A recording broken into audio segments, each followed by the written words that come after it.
गुरु प्यारी साध संगत जी, नमस्कार जी। आप सब कैसे हो?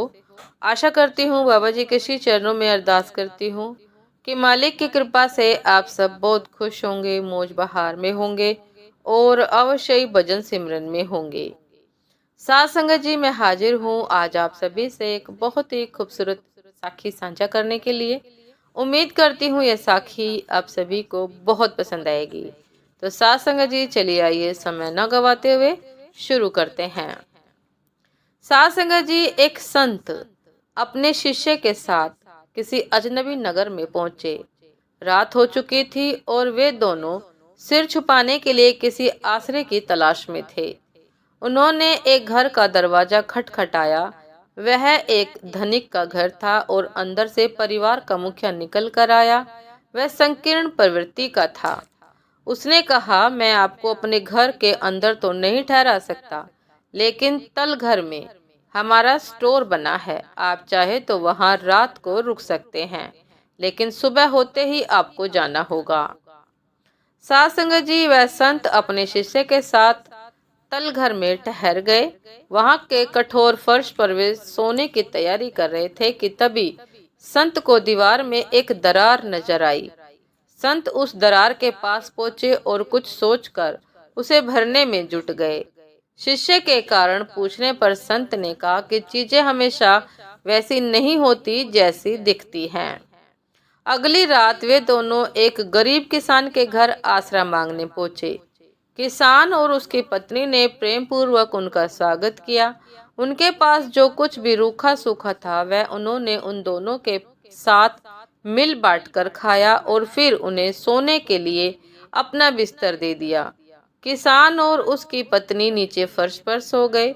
सवेरा होने पर संत व उनके शिष्य ने देखा कि किसान और उसकी पत्नी रो रहे थे, क्योंकि उनका बैल खेत में मरा पड़ा था। यह देखकर शिष्य ने संत से कहा कि गुरुदेव, आपके पास तो कई रिद्धियां सिद्धियां हैं, फिर आपने यह क्यों होने दिया?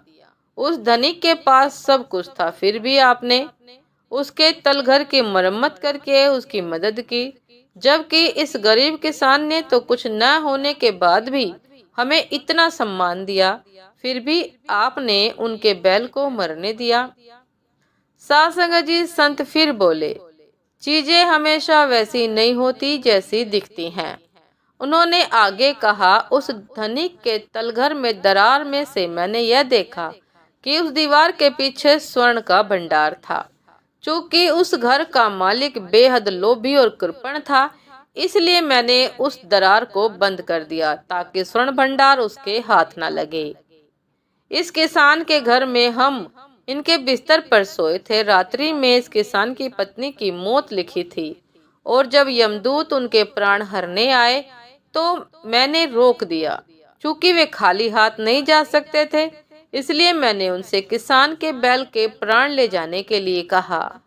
बैल की एक जूनी भी खत्म हो गई और किसान की पत्नी भी बच गई। अब तुम ही बताओ, मैंने सही किया या गलत? साध संगत जी, संतों महात्माओं से सवाल नहीं, बल्कि उन पर भरोसा करे। भरोसा सिर्फ भजन सिमरन से आएगा। तो साध संगत जी, नित नियम से अमृत वेले उठकर भजन सिमरन करे। अपने सतगुरु के बताए हुए नाम का सिमरन करे, जिससे भरोसा बढ़ेगा, विश्वास बढ़ेगा, सारे सवाल खत्म होते जाएंगे। साध संगत जी, ये थी आज की एक बहुत ही खूबसूरत साखी। उम्मीद करती हूँ कि साखी आप सभी को बहुत पसंद आई होगी। यदि पसंद आई हो साध संगत जी, तो लाइक कमेंट शेयर करना ना भूलिएगा।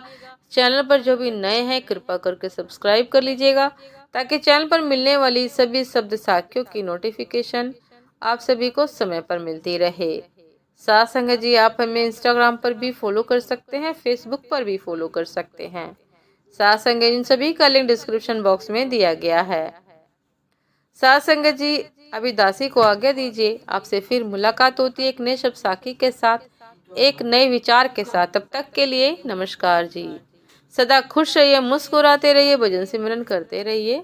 नमस्कार जी।